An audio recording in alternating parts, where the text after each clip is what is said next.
반갑습니다. 6장에서는 피부, 즉 인테규먼트에 대해 알아보도록 하겠습니다. 인테규먼트란 라틴어 기원으로서 피부나 껍질처럼 몸을 덮어서 보호하는 기관이라는 뜻입니다. 두개류, 즉 척추동물의 피부는 크게 두 개의 층으로 구분할 수 있습니다.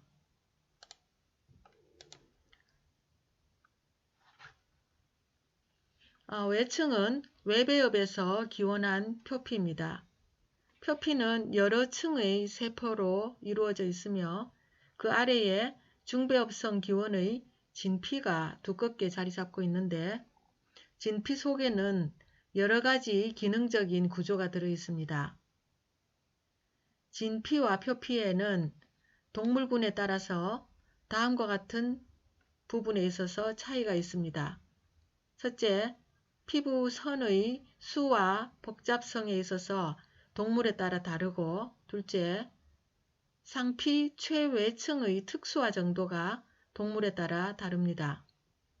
가령 피부 최외층이 털로 덮이는가 아니면 비늘로 덮이는가 또는 점액성 상피를 보여주는가 이러한 차이 같은 게 있겠습니다. 그리고 뼈나 이빨은 진피에서 기원하는데 이러한 기관의 발달이 어떠한가 하는 것 등이 동물군에 따라 다르게 나타납니다. 척추동물의 피부에서 가장 단순한 구조를 보여주는 것이 이 창고기 유생의 피부에서 그 예를 볼 수 있습니다. 창고기 유생의 피부는 최외층에 단층 원주 상피가 이렇게 한 층이 있고 사이사이에 단세포성의 선이 있습니다. 원주 상피의 형태는 기둥 모양의 상피로서 조직 사진에서 보면 핵의 위치가 한 층이며 옆으로 나란히 배열되어서 한 층의 원주상 상피라는 것을 알 수 있습니다. 이 창고기라는 동물은 두개 동물이 아니라 두삭 동물이기 때문에 표피가 여러 층이 아니고 표피가 단순히 한 층뿐입니다. 단세포성 선은 술잔세포, 배상세포라고도 하는데 이 세포에서는 창고기나 어류에서 점액을 분비합니다.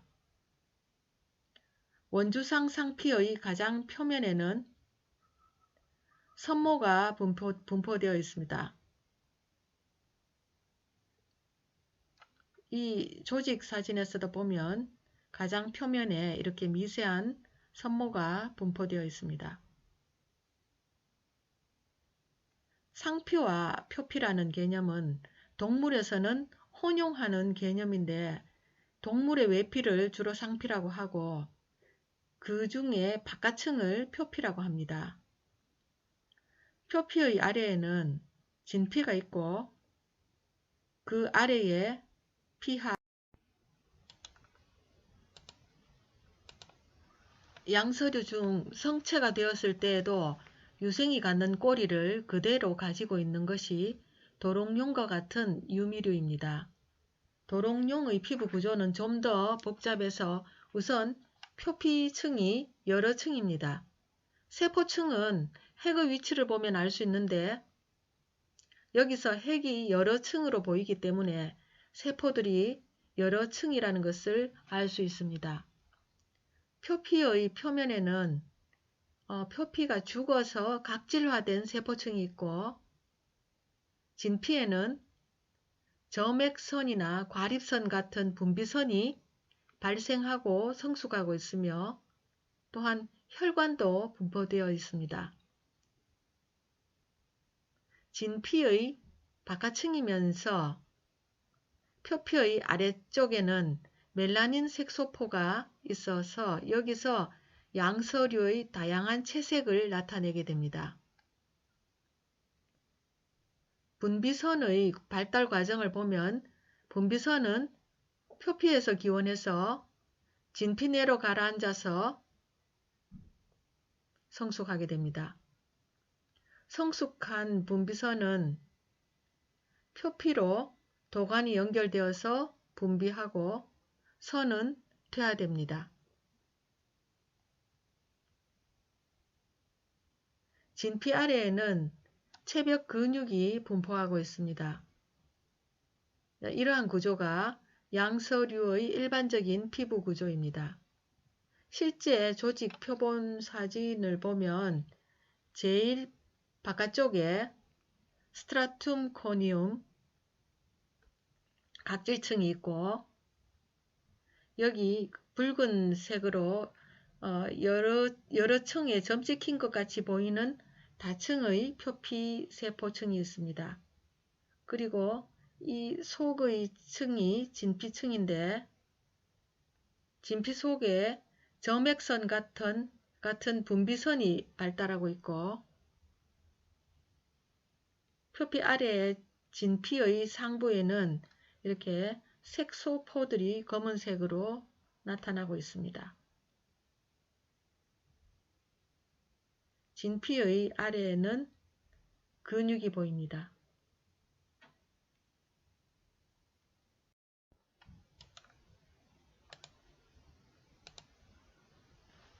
칠성장어 유생의 피부는 표피가 다층으로 이루어져 있어서 핵이 여러 층으로 나타납니다.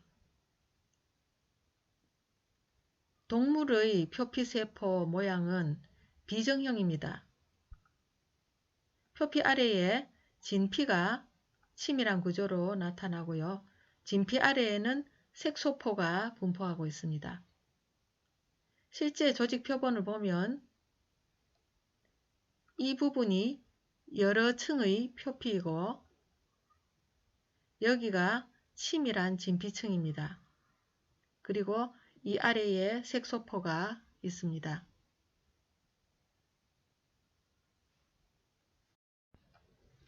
어류들은 자신과 같은 종류의 어류를 인식하고 다른 성을 인식하기 위해서 그리고 여러가지 다른 목적을 위해서 빛을 냅니다.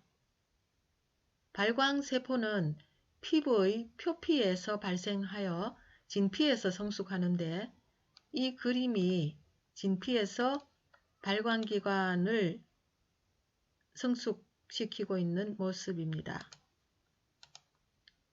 발광기관은 진피 내에 발생하는 선이 변형된 것으로서 발광세포는 다세포성 선입니다. 그 위에 렌즈세포가 다층으로 있어서 빛을 굴절시키고 생산된 빛을 둥근 구조로서 모아주고 빛을 반사시키는 빛반사세포가 치밀하고 오목하게 압축되어 있습니다. 그 바깥에는 갈색 색소포가 싸서 덮음으로써 빛이 밖으로 새지 못하게 차단하는 기능을 합니다. 표피는 다층의 세포로 이루어져 있고 단세포성 점액선이 술잔 모양으로 분포하고 있습니다. 실제 조직 표본 사진에서는 이렇게 점액선을 볼 수 있는데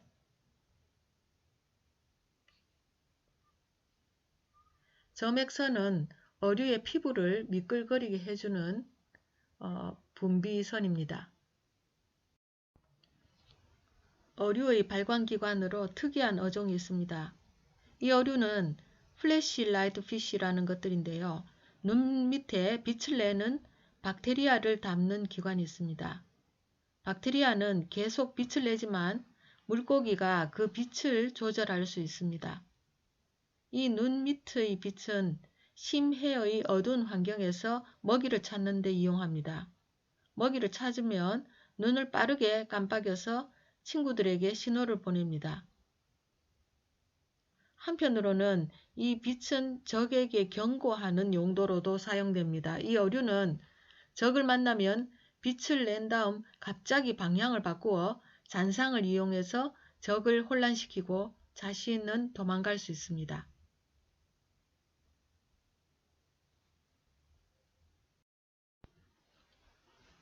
피부의 진피에는 여러 가지 분비선의 기부가 있고 거기서 성숙하게 됩니다. 이러한 분비선의 분비 방식은 크게 세 가지 방식으로 나뉘는데 메로크라인 글랜드, 즉 누출 분비선은 일반적인 분비 형태로서 세포질의 손상 없이 분비물만 배출되어서 분비선에 영향이 없는 것들입니다. 예를 들어 침샘과 땀샘이 여기에 포함됩니다. 홀로크라인 글랜드, 전 분비선은 세포에 축적되어 있던 분비물이 분비세포와 함께 배출되는 분비선으로서 새의 기름샘, 포유류의 피지선 등이 여기에 포함됩니다. 아포크라인 글랜드, 이출 분비선은 앞의 두 가지 분비 방식의 중간 형태입니다. 분비세포의 첨단부에 분비물이 축적되어서 세포의 일부가 함께 분비된 후에 회복되는 분비선으로서 젖샘이 여기에 속합니다.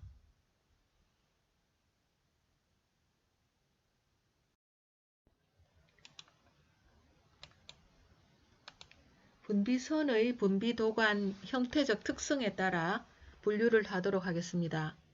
단세포성 분비선은 배상선, 술잔세포 같은 점액 분비선이 있고 다세포성 분비선은 7가지 정도로 나눌 수 있겠습니다. 그 중에 단관상선은 분비도관과 분비선이 하나의 관으로 단순하게 이어져 있는 상태입니다. 단코일 관상선은 분비선이 길게 확장되어서 코일 형태로 뭉쳐져 있고 배출구는 단순한 하나의 통로인 경우입니다. 단분지 관상선은 분비선이 여러 가닥으로 분지되어 있고 이 분지가 한 곳에 모여서 하나의 배출구를 통해 분비되는 상태입니다. 복관상선은 관상선의 일부 말단부가 여러 단계로 분지되어서 있는 상태입니다. 단포상선은 단순한 배출부관의 내부에 주머니 모양의 선조직이 이어진 상태입니다. 단분지포상선은 단순한 배출부관의 내부에 주머니 모양의 선이 여러 갈래로 분지되어 있는 상태입니다. 복포상선은 단분지포상선이 모여서 복잡한 선구조를 이루고 있는 상태입니다. 이와 같이 다세포성 분비선을 구조와 형태에 따라서 분류하였습니다.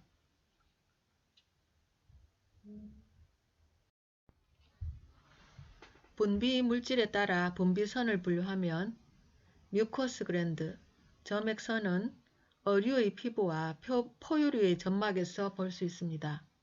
그래뉼라 글랜드, 과립선은 양서류의 독선인 이하선과 파충류의 대퇴선이 그 예가 되겠습니다.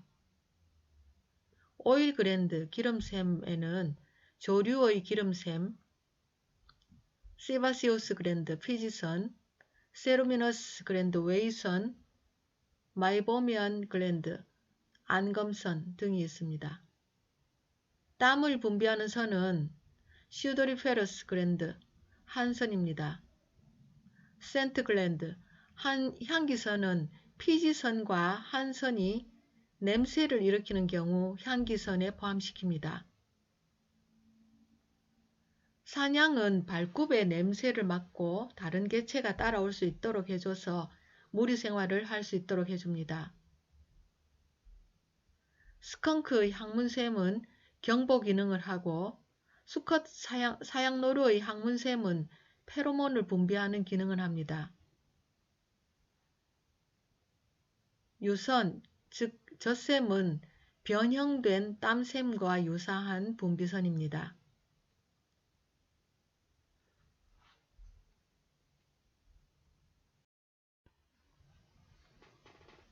과립선에는 이하선과 대퇴선이 있는데 이하선은 두꺼비의 고막 뒤쪽에 이하선이 있고 여기서 알칼로이드성 분비물이 배출됩니다. 이하선은 독선입니다. 대퇴선은 수컷 도마뱀의 허벅지에 있는 분비선으로서 짝짓기 시기에 일시적으로 허벅지에 가시를 형성해서 암컷을 붙들기 좋도록 해줍니다.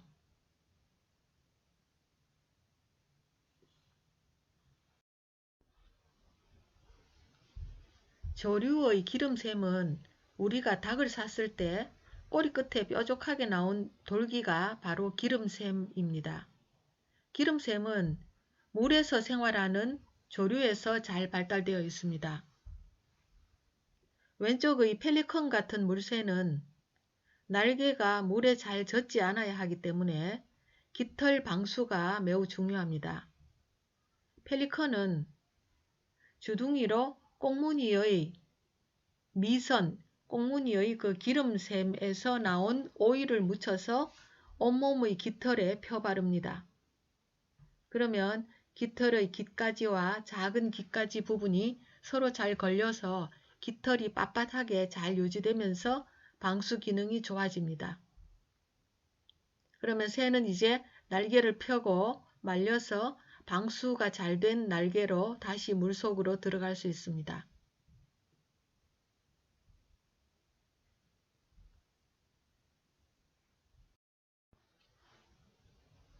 또 다른 기름샘으로서 세루미너스 글랜드, 외이선과 마이보미안 글랜드, 안검선이 있습니다. 기름샘은 귀의 외이도 표면과 눈의 눈꺼풀 속에서 분비되어 피부 표면을 보호합니다.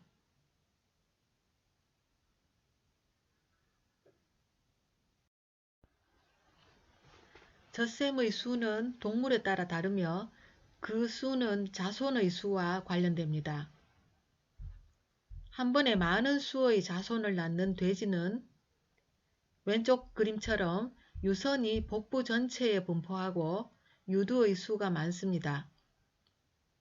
인간은 한 번에 대체로 하나의 자손을 낳기 때문에 유두의 수가 둘뿐이라 여겨지지만 희귀한 경우로 인간에서 다유두가 발견되기도 합니다. 정상적인 유두의 위치 외에도 겨드랑이나 복부에 유두가 있는 경우가 다유두증입니다.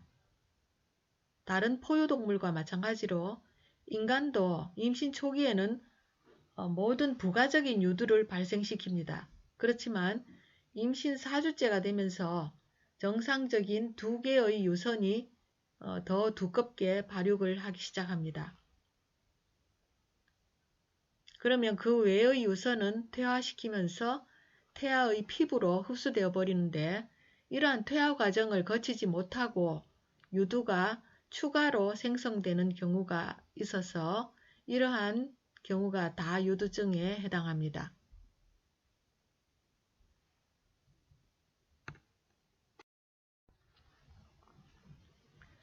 다유두증은 복부와 동체에 나타나는 것이 일반적인 증상이지만 드물게 손과 발과 같은 그런 기관에서 나타나는 경우도 있습니다.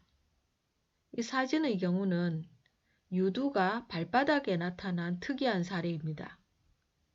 이 발바닥 유두는 기능적으로 유두의 기능을 하는 것이라고 합니다.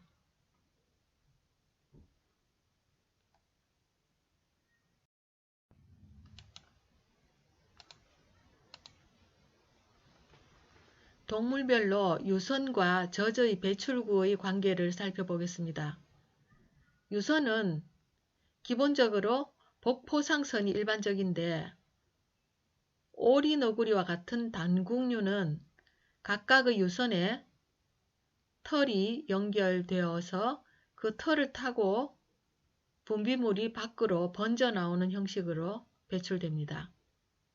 그래서 오리, 너구리 새끼는 어미의 털을 타고 나오는 젖을 핥아먹게 됩니다.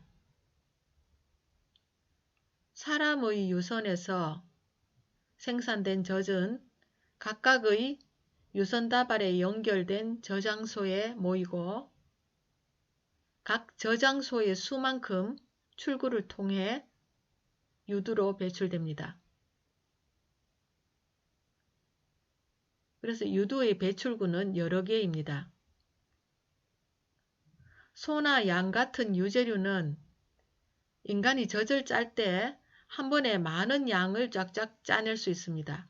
그것은 여러 개의 유선 다발로부터 생산된 젖이 하나의 커다란 저장소에 모이고 이렇게 많은 양의 젖이 모여서 한 번에 배출될 수가 있습니다.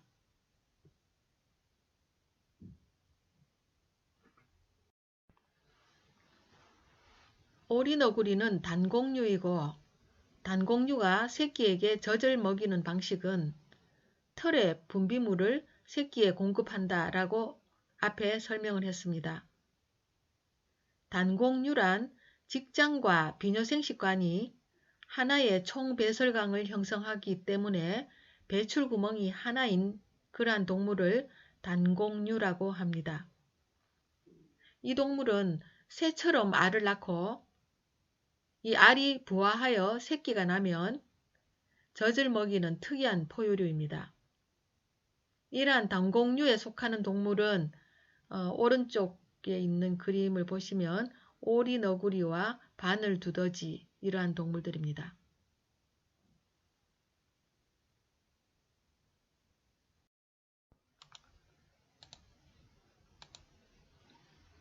포유류의 피부 단면 구조를 살펴보겠습니다. 포유류의 피부 구조는 척추동물 중에 가장 특수화가 잘 된 복잡한 구조를 나타냅니다. 가장 바깥층이 표피층인데 표피층은 다시 여러 층으로 나누어집니다. 스트라툼 코니움, 각질층, 각질층의 아래에는 스트라툼 루시디움, 여기 지금 이 부분이죠. 스트라툼 루시디움 투명층이 있고 그 아래에 스트라툼 그라눌로숨 과립층이 있습니다. 그리고 그 아래에 스트라툼 저미나토붐 배아층이 차례로 이렇게 놓여 있습니다. 과립층에서는 케라틴이 형성되고 새로운 표피세포들은 배아층에서 형성됩니다. 그리고 표피 아래에는 진피가 두껍게 놓여 있습니다. 진피에는 여러가지 선과 감각신경, 혈관 등이 있고 털의 기부가 이 진피에 있습니다. 털의 기부에는 피지선이 연결되어서 피지선에서 생산된 기름은 털을 따라 배출되고 털의 기부에 연결된 이 어렉터 필라이가 있죠. 임모근은 털을 당겨 세우는 근육이란 뜻인데 이것이 수축되면 털을 당겨 세움으로써 포유동물의 털을 치켜 세우게 됩니다. 그러면 이렇게 하면은 동물이 추워서 소름이 돋을 때 털이 서서 몸을 보온하는 역할도 하고 몸에 털을 세워서 사납고 용맹한 모습으로 보이기 위한 목적으로 사용되기도 합니다. 진피에는 이것 외에도 한선, 땀샘이 있고 신경이 분포되어서 촉각을 담당하는 마이스너 소체나 진동과 압력에 반응하는 파치니 소체 같은 감각장치가 분포하기도 합니다.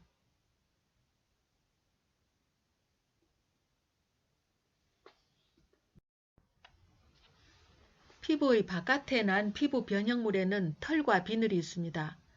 그중 털에는 겉깃털과 솜깃털, 털 모양의 깃털, 이런 세 가지 타입의 깃털이 있으며 한 개체의 몸에 세 가지 타입의 깃털을 모두 가지기도 합니다.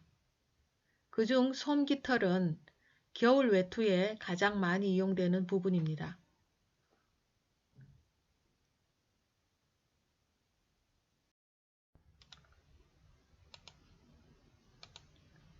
깃털의 미세 구조를 보도록 하겠습니다. 깃은 가운데 축이 있고, 여기 축이 있죠. 라키스 축이 있고, 이것으로부터 깃가지가 나오고, 여기 노란색 화살표 부분 있죠. 깃가지가 나오고, 이 깃가지로부터 또다시 작은 깃가지가 나옵니다. 하나의 작은 깃가지는 길게 나오면서 여러 개의 끝자락으로 끝나는데, 이 끝자락은 구부러져서 다른 작은 깃가지에 걸리면서 전체적으로 빳빳한 깃털 구조를 만들어냅니다.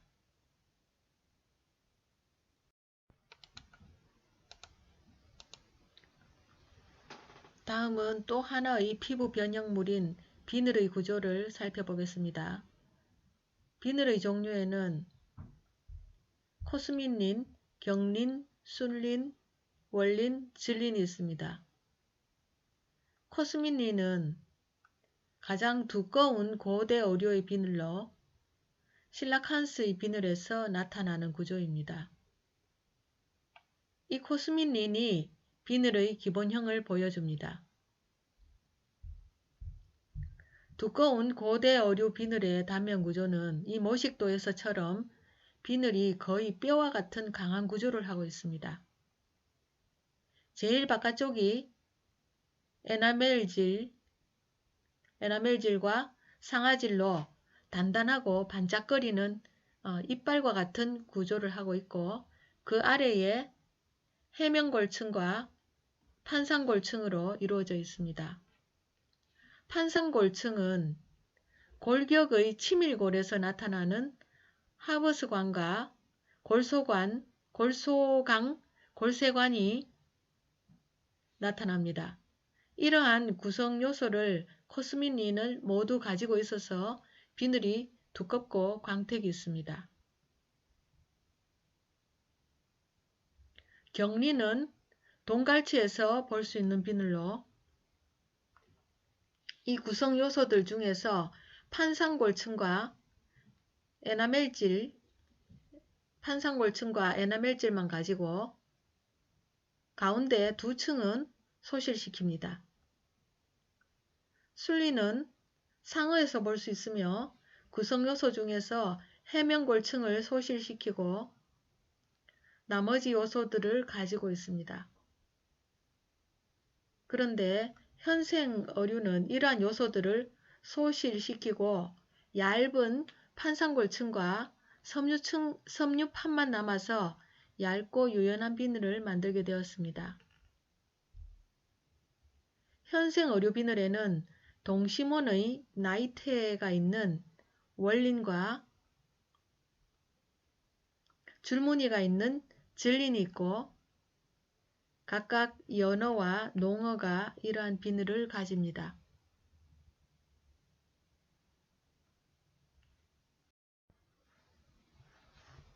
연어의 월린과 농어의 질린입니다. 월린과 질린의 구조는 가운데 동심원이 있다는 공통점이 있지만 질린이 더 길고 기저부에 날카로운 돌기가 있습니다.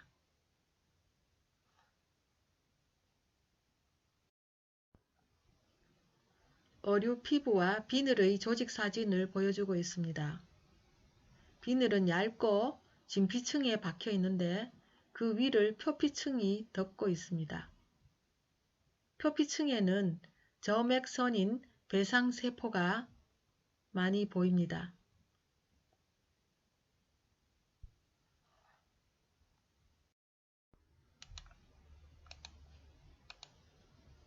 상어의 비늘은 척추동물의 이빨과 유사한 구조를 하고 있습니다. 가장 바깥층이 에나멜질이고 그 속에 상아질이 있고 가장 안쪽에 치수강이 있는 것이 이빨과 구조가 매우 비슷합니다. 이와 같이 상어의 비늘은 진피성 기원의 이빨과 같은 기원을 하고 있으며 비늘과 이빨을 평생 재생할 수 있습니다.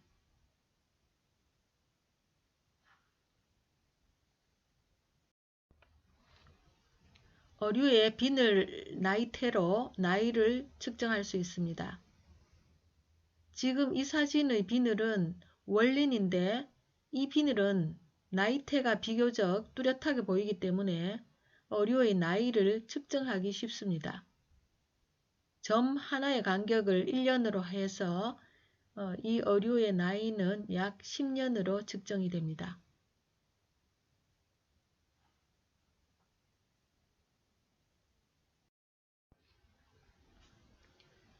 피부의 여러 구조 중 진피에는 색소가 있습니다.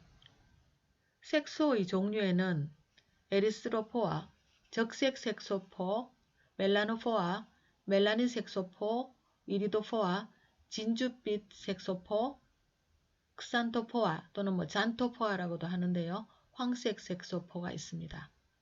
그 중에 가장 보편적인 종류는 멜라닌 색소포로서 주로 모발이나 깃털의 색을 나타내는 색소포입니다. 색소포는 모두 신경제에서 유래하며 여러 종류의 색소포로 분화합니다. 신경제는 여러 가지 중요한 조직으로 분화하는데 그 중 하나가 색소포입니다.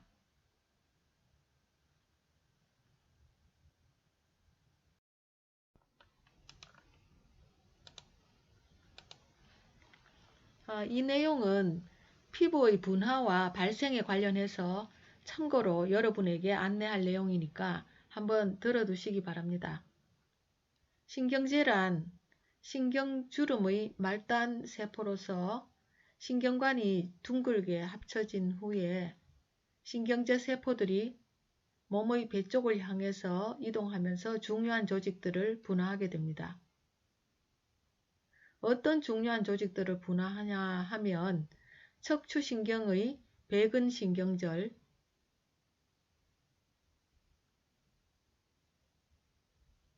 여기 강글리온은 신경절이라는 여기 강글리온 있죠. 강글리온은 신경절이라는 뜻인데 신경절이란 신경세포들이 모여있는 덩어리입니다. 그리고 색소세포, 피그먼트셀, 교감신경절, 부신선, 부교감신경,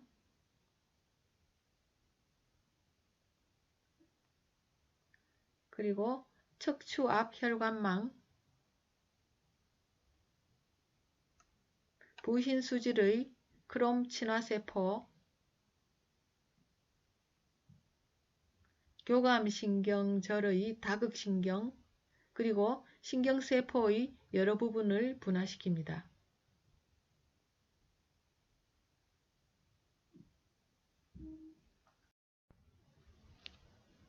적색 색소포 때문에 몸의 색이 빨갛게 보이는 열대어 베타가 사진에 나와 있습니다. 적색 색소포가 수축되어서 있다가 점차 퍼지게 되는 과정이 보입니다. 이렇게 색소포가 퍼지면서 채색이 진하게 변합니다.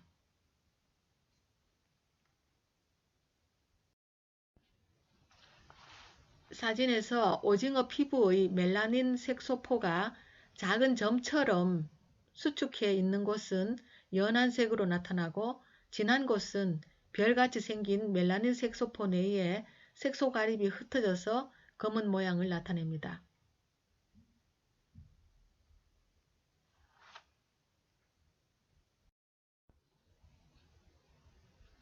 멜라닌 색소포의 수축과 이완에 의한 피부색의 변화를 설명합니다. 멜라닌 색소포가 별같은 모양으로 있는데 그 속에서 멜라닌 색소 과립이 가운데로 모이면, 즉 수축하면 색소포의 색이 희미해지고 전체에 색소 과립이 흩어지면 색소포의 색이 진해지면서 피부색이 어둡게 변합니다.